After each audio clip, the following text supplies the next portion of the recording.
Diplomacy mixes with war measures as allies redouble efforts to destroy ISIL. Just days ago, the UN Security Council called for all necessary measures in the French-drafted resolution.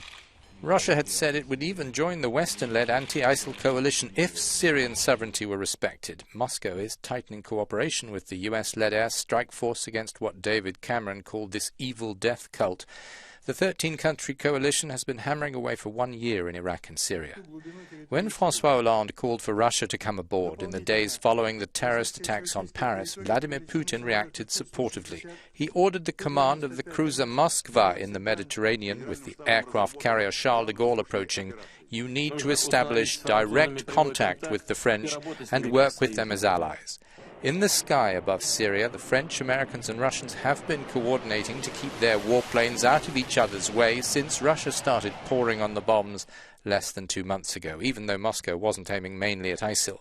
It was providing air support so that Bashar al-Assad's troops on the ground could advance against opposition rebels. When it concluded that an ISIL bomb brought down a Russian airliner in the Sinai, Moscow picked new targets. In the meantime, it maintains an alliance with Tehran, Russia supporting Assad's army, Iran the Hezbollah militia backing him.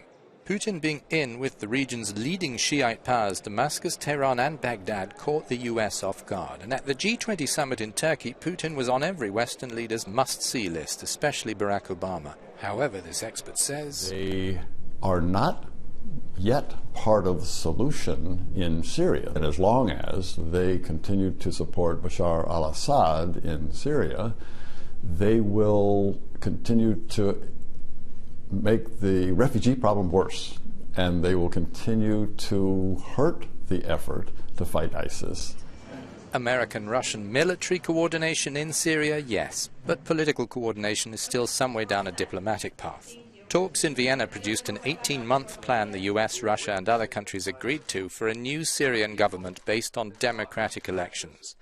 After long-standing Western-led demands that Assad, with so much blood on his hands, must go, the common enemy ISIL may have unwittingly become the instrument of a compromise.